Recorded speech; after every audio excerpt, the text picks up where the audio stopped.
প্রিয় সপ্তম শ্রেণীর শিক্ষার্থীরা, এসব পড়াশোনা করি চ্যানেলের পক্ষ থেকে তোমাদেরকে অনেক অনেক অভিনন্দন। আজকে আমরা 10.2 অনুশীলনীর ডাইরেক্ট আমরা আসলে অনুশীলনীগুলো করব না, আসলে 10.1 পার করে যেগুলো আছে এগুলোকে 10.2 এর মধ্যে আমরা করছি, এগুলো শেষ করে আমরা 10.2 অনুশীলনী করব। আজকে আমরা এই যে উপপাদ্য 3 অর্থাৎ বাহু বাহু বাহু উপপাদ্য, এটা প্রমাণ করব। তো এই উপপাদ্যের প্রশ্নটা হচ্ছে যে যদি একটা ত্রিভুজের 3টা বাহু যথাক্রমে অপর একটি ত্রিভুজের 3 বাহুর সমান হয়, তাহলে ত্রিভুজ দুটো সর্বসম হবে। তো এমন না যে একটা ত্রিভুজের 3টা বাহুই সমান হতে হবে। তো একটা ত্রিভুজ থাকবে যার 3টা বাহু আর একটা ত্রিভুজের 3টা বাহুর সমান হবে, সেক্ষেত্রে ত্রিভুজ দুটো সর্বসম আমরা প্রমাণ করব। তো প্রথমেই হচ্ছে উপপাদ্যের আমরা জানি যে আগে চিত্র এঁকে নিতে হয়। তো এই আমরা হচ্ছে যে প্রথমে যে ত্রিভুজটা আঁকবো এটার কোনো মাপযোগ নেই, যে কোনো মাপে আমরা একটা এখানে ত্রিভুজ এঁকে নেব। তো আমরা এরকম এবিসি একটা ত্রিভুজ এঁকে নিচ্ছি যে কোনো মাপে, এইভাবে আমরা একটা ত্রিভুজ নিয়ে নিলাম। তোমাদের অবশ্যই পেন্সিল ইউজ করে করতে হবে, আমরা ভিডিওতে ভালো দেখার জন্য এটা ইউজ করছি, পেন ইউজ করছি। তো আগের যে উপপাদ্যটা ছিল হচ্ছে 10.1 এর যে উপপাদ্য 1 ছিল, যেটা বাহু কোণ বাহু, সেখানে এইখানে বি নাম দেওয়া ছিল, বিএসি। তো নামে কোনো আসে যায় না, কিন্তু মাথায় রাখতে হবে যে সবসময় এই বিন্দুটা দিয়ে, এই পয়েন্টটা দিয়েই শুরু হবে, কেননা ওই উপপাদ্য আমার কোশ্চেনে আসলে এবিসি এইভাবে দেয়া থাকতে পারে, যেটা আমরা দেখাচ্ছি যে উপপাদ্য 1 এ এখানে দেখো বিটা এইখানে ছিল, কিন্তু এই বিন্দুটা দিয়েই সবসময় শুরু হবে। তো এখন আমরা যখন এই পাশের ত্রিভুজটা আঁকবো, হ্যাঁ, তখন কিন্তু আমাদের এই ত্রিভুজের মাপে মাপেই জিনিসগুলো নিতে হবে। তো বিসি বাহুটা আমরা জাস্ট স্কেল দিয়ে যদি মেপে নেই, তাহলে এটা 4.5 সেমি আসছে। আমরা এখানেও 4.5 সেমি করে নেব। আর বাকি দুটো বাহু আসলে স্কেলের চেয়ে কম্পাস দিয়ে সুবিধা হয়। আমরা এখান থেকে যদি এবি বাহুটা দেখো এইভাবে সমান করে ধরি, এইভাবে ধরি, হ্যাঁ, ধরে এইখান থেকে জাস্ট এরকম একটা বৃত্তচাপ দিয়ে নেই। তারপরে আমরা এই এসি বাহুটাও সমান মাপ নিয়ে, এইভাবে সমান মাপ নিয়ে এই পাশ থেকে যদি আর একটা বৃত্তচাপ দিই, তাহলে এই দুই বৃত্তচাপের যে ছেদ বিন্দুটা থাকলো, হ্যাঁ, এইটার সাথে আমরা যদি এই পাশটা যোগ করে দিই, তাহলে কিন্তু এটা এবি বাহুর সমান হয়ে যাবে।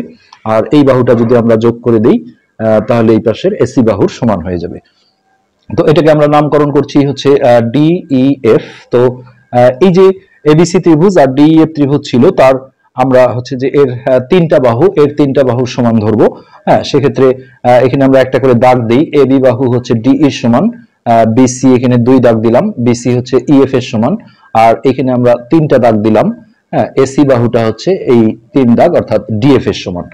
এখন প্রমাণ করতে বলা হয়েছে যে এবিসি ত্রিভুজটা ডিইএফ ত্রিভুজের সমান হবে। তো সবই যেহেতু সমান হয়ে গেল, তাহলে তো সর্বসম হয়ে গেল, কিন্তু প্রমাণ করার আসলে কিছু থাকলো না। এই কারণে যেটা করতে হবে সেটা আমরা পরবর্তীতে আসলে অঙ্কনে গিয়ে নিয়ে আসব। আমরা প্রথমে আগে বিশেষ নির্বাচনটা লিখে ফেলি। বিশেষ নির্বাচন, তো এটা একটু আসলে এইদিকে জায়গা লাগবে, আমরা একটু নিচ থেকে লিখি। বিশেষ নির্বাচন। তো ওই কথাগুলো আমরা লিখবো যে মনে করি আমরা ত্রিভুজ দুটোর নাম বলবো যে ত্রিভুজ এ বি সি, এটা হলো ত্রিভুজ চিহ্ন, ও ত্রিভুজ ডিইএফ এ। তো কোন বাহুর সমান আমরা সেগুলো লিখবো। এ বি সমান সমান হচ্ছে ডিই, তারপরে বিসি সমান সমান হচ্ছে ইএফ, এবং আমরা এবিসি ত্রিভুজের বাহুগুলোই আগে বলবো। এসি সমান সমান ডিএফ। আর আমরা ফিনিশিংটা করব হচ্ছে প্রমাণ করতে হবে যে, এই কথাটা দিয়ে প্রমাণ করতে হবে যে, তো কোশ্চেনে বলাই ছিল যে একটা ত্রিভুজের 3টা বাহু যদি আর একটা ত্রিভুজের 3টা বাহু সমান হয়, তাহলে প্রমাণ করো যে ত্রিভুজ দুটো সর্বসম হবে। অর্থাৎ ত্রিভুজ এবিসি, আর এখানে আমরা সর্বসম চিহ্ন এইভাবে দিলাম, সর্বসম হচ্ছে ত্রিভুজ ডিইএফ। তো এই হলো ঘটনা। তো এখন আমাদের এইখানে চিত্রে আরেকটা কাজ করে নিতে হবে। হ্যাঁ, আমরা বিশেষ নির্বাচন শেষ করে ফেললাম।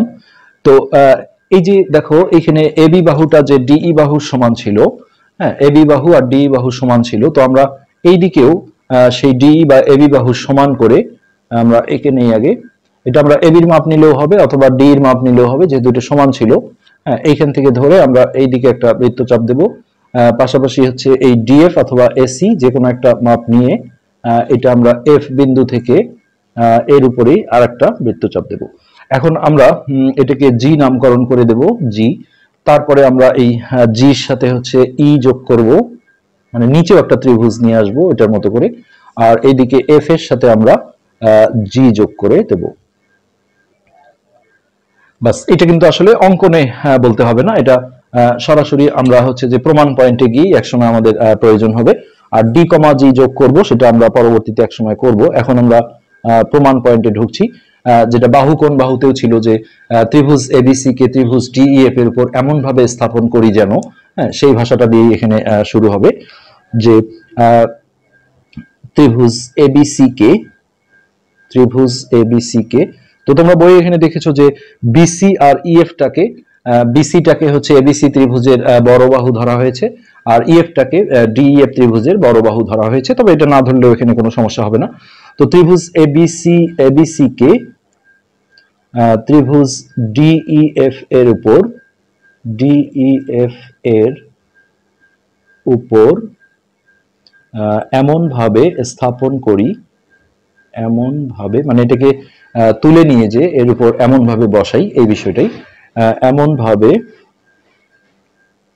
স্থাপন করি যেন, এমন ভাবে স্থাপন করি যেন প্রথমে এই পয়েন্ট, এই বিন্দুটা দিয়ে শুরু হবে, বি বিন্দু ই বিন্দুর উপর, বি বিন্দু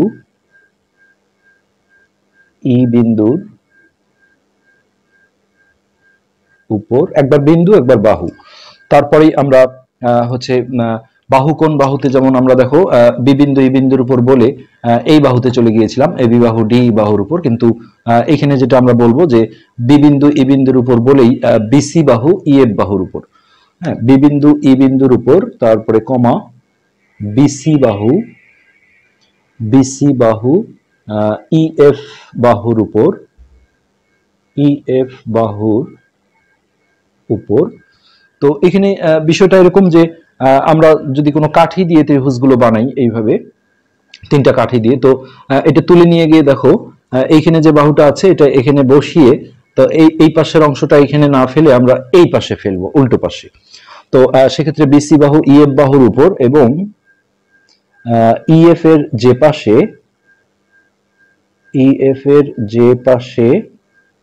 তো ইএফ এর দেখো এই পাশে ডি বিন্দু আছে, তো আমরা যেটা বলবো যে ইএফ এর যে পাশে ডি বিন্দু আছে,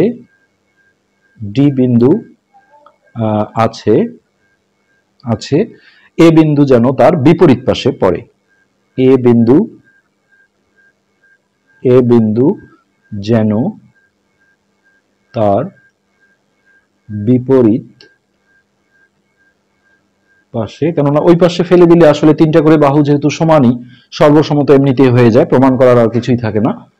এই কারণে আমরা এই ত্রিভুজটাকে আসলে এখানে আমার তিনটা কলম থাকলে বোঝাতে সুবিধা হতো, আমি তারপরে একটু দেখানোর চেষ্টা করছি। দেখো মনে করো এইটা আমরা ত্রিভুজটা বানিয়েছি এরকম কোনো কাঠি দিয়ে, হ্যাঁ, সেক্ষেত্রে এটাকে আমরা তুলে নিয়ে এই লাল কলমটা যেটা ছিল এটা মনে করো বিসি বাহু, হ্যাঁ, এটাকে তুলে নিয়ে যে বিসিটাকে আমরা সুন্দর ইএফ এর মধ্যেই বসালাম, কিন্তু এই যে এই অংশটা, হ্যাঁ, যেটা এ বিন্দুটা ছিল, সেই এ বিন্দুটা দেখো বিসির যে পাশে ডি আছে, এই পাশে ডি আছে, এই লাল কলমটা ঠিক রেখে এটাকে আমরা উল্টা পাশে এইভাবে ফেলছি, এই বিষয়টাই এখানে আসলে বলা হচ্ছে।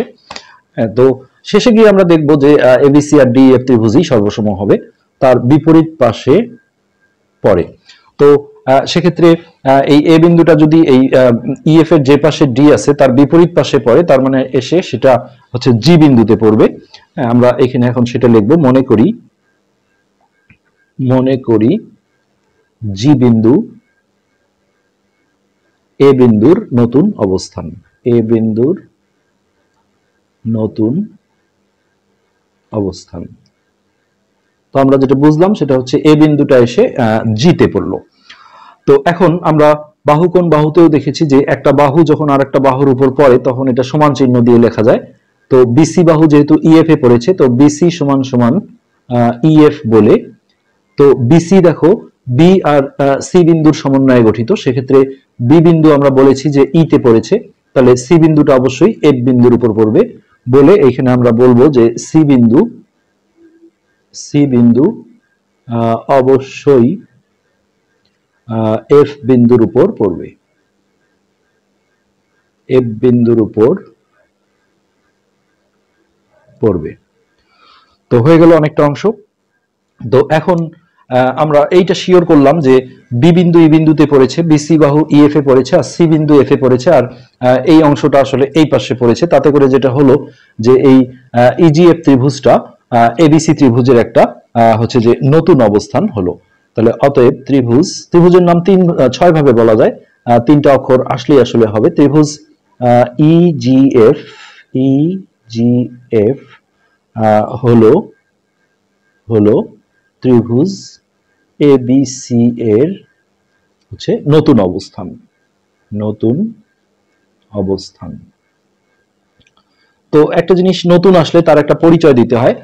যেহেতু এই এজিএফ ত্রিভুজটাকে আমরা এবিসি ত্রিভুজের নতুন অবস্থান বলছি, তাহলে কে কার সমান সেটা আমরা একটু বলবো। অর্থাৎ এখানে আমরা যেটা বলবো যে ইজি সমান হচ্ছে এবি।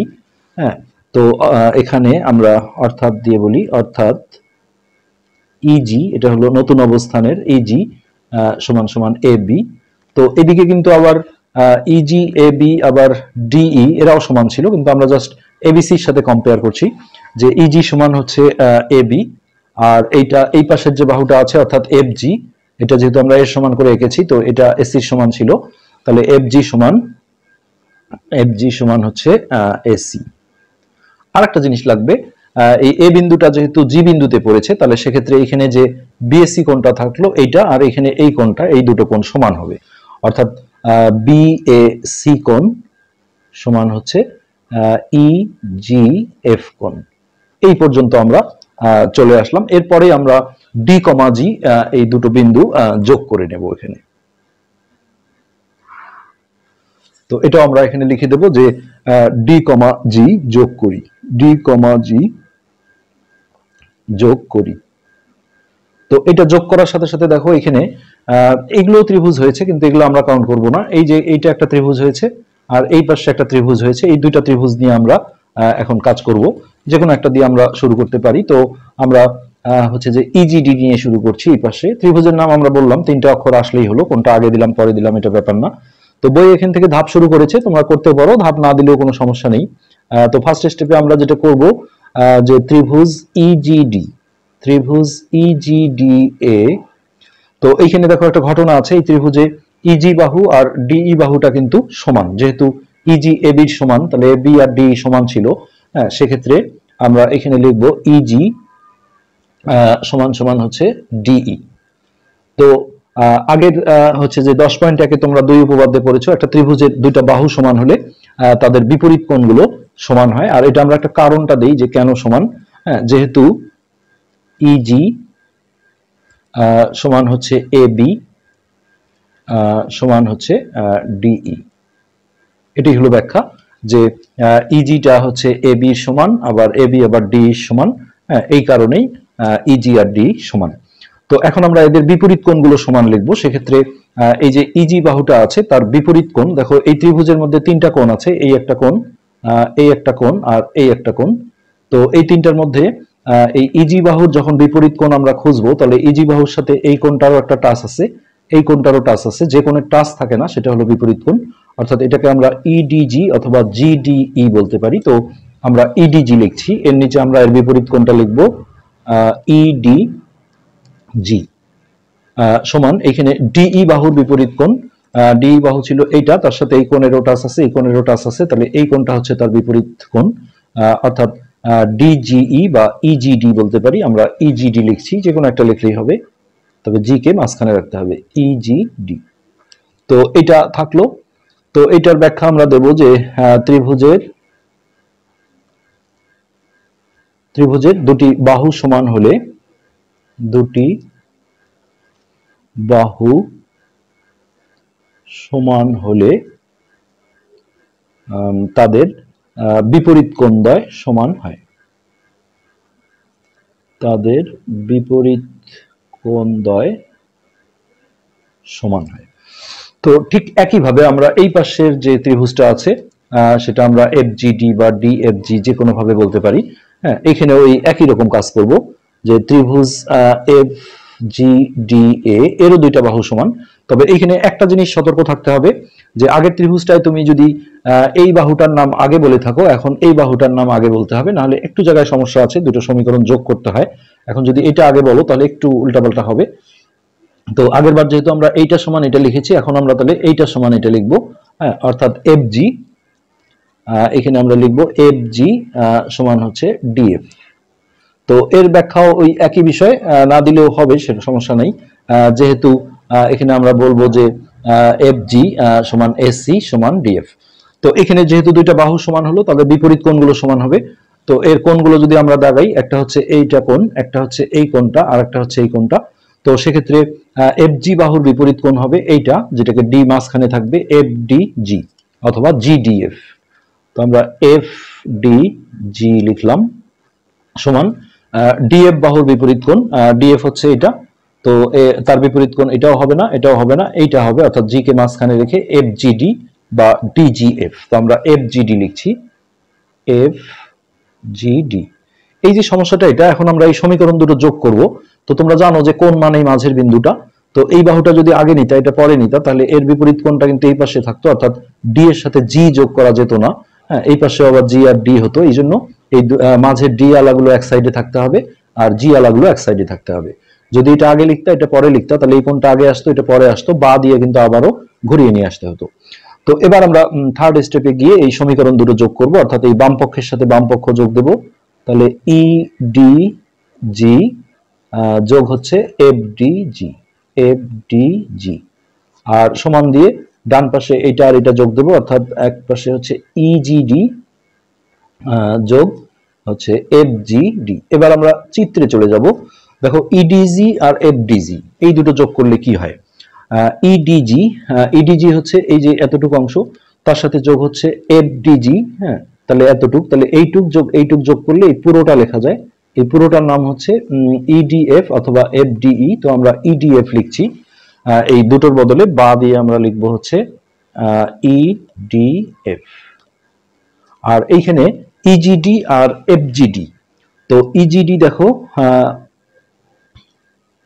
এই যে EGD এটা হচ্ছে এতটুকু অংশ, আর তার সাথে FGD হলো এতটুকু অংশ। তো এই দুটো যোগ করলে পুরোটা হয়, যেটাকে আমরা EGF বা FGE বলতে পারি। তো আমরা EGF লিখছি এই দুটোর বদলে। তো এখানে আমরা লিখব EGF। এই বিশাল একটা কাজ আমাদের এখানে হয়ে গেল। হ্যাঁ, এরপরে আমরা এইখানে একটা কাজ করে রেখেছিলাম, দেখো এই যে BSC সমান EGF। তো এইখানে এই কোণটা দেখো কমন এসছে EGF, তাহলে এই কিন্তু একটা আত্মীয়তা করে দিবে, হ্যাঁ, যে বিএসসি যেহেতু ইজিএফ এর সমান হয়েছে, আবার ইডিএফ ও যেহেতু ইজিএফ এর সমান হয়েছে, তাহলে এই বিএসসি আর ইডিএফ কিন্তু সমান হবে। তো এটা একটা লেখার সিস্টেম আছে, আমরা সেই সিস্টেমটা অনুযায়ী লিখব। সেই সিস্টেমটা হচ্ছে যে মধ্যস্থতা করে দিচ্ছে তার নামটা মাঝখানে রাখতে হয়। তো অতএব আমরা এইভাবে লিখি যে বিএসসি সমান হচ্ছে ইজিএফ, যেটা মধ্যস্থতা করে দিল, হ্যাঁ, ইজিএফ সমান হচ্ছে ইডিএফ সমান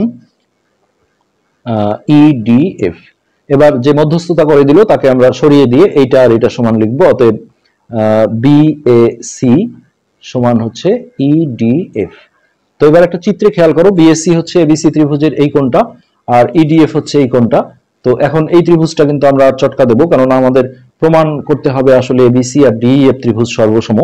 তো এখানে আমাদের যে এক উপপাদ্যে বাহু কোণ বাহু ছিল, সেই থিম অনুযায়ী আমরা এখন প্রমাণ করব। তো সেক্ষেত্রে আমরা বলবো যে ত্রিভুজ ABC ও ত্রিভুজ DEFA, তো এই দুইটা ত্রিভুজের কিন্তু আসলে তিনটা করে বাহুই সমান ছিল, কিন্তু এই তিনটা গ্রুপ আমাদের আর প্রয়োজন হবে না, যে কোনো দুইটা গ্রুপ সেটা আমরা বুঝবো হচ্ছে এই কোণ দুটা দেখে। কারণ অন্তর্ভুক্ত কোণ হতে গেলে দেখো বিএসসি কোণটা এই বাহু আর এই বাহুর অন্তর্ভুক্ত কোণ, সো এবি আর এসির যে গ্রুপটা আছে এটা এবির গ্রুপ আর এসির গ্রুপ, এই দুটো নিয়ে আমাদের এখানে কাজ করতে হবে। তো এইখানে আমরা সেগুলোই নেব, যে একটা লিখবো এবি সমান সমান ডিই, আর একটা নেব হচ্ছে এসি সমান সমান ডিএফ, আর এই দুটো কোণকে আমরা অন্তর্ভুক্ত কোণ হিসেবে কাজ করাবো। তো এবং অন্তর্ভুক্ত ওই কোণ দুটো আমরা দেখে দেখে লিখবো। বিএসি সমান অন্তর্ভুক্ত দুই জায়গায় লিখতে হয়, এখানে আবারও লিখবো অন্তর্ভুক্ত কোণ ইডিএফ। তো প্রতিটা উপপাদ্যের প্রশ্নই একটা করে আসলে সূত্র, কিন্তু যখন আমরা যেটা প্রমাণ করব সেটা ইউজ করা যায় না। এখানে যেহেতু আমরা বাহু বাহু বাহু প্রমাণ করছি, এখানে আমরা বাহু কোণ বাহুর প্রশ্ন ইউজ করতে পারি। তো দুইটা ত্রিভুজের মধ্যে দেখো দুটো করে বাহু সমান হলো আর তাদের অন্তর্ভুক্ত কোণগুলো সমান হলো, সেক্ষেত্রে এই ত্রিভুজ দুটাকে আমরা সর্বসম বলে দিতে পারি। তো এই আমরা সর্বসম চিহ্ন দিয়ে লিখলাম যে ত্রিভুজ ডিইএফ, আর এখানে আমরা ব্যাখ্যা দেব যে এটা বাহু কোণ বাহু উপপাদ্য অনুসারে, বাহু কোণ বাহু। আর এর সাথে সাথে আমাদের বিষয়টা কিন্তু অলরেডি প্রমাণ হয়ে গেল। তো এটি ছিল আমাদের উপপাদ্য 3। আজকের পার্ট এ পর্যন্তই। ধন্যবাদ।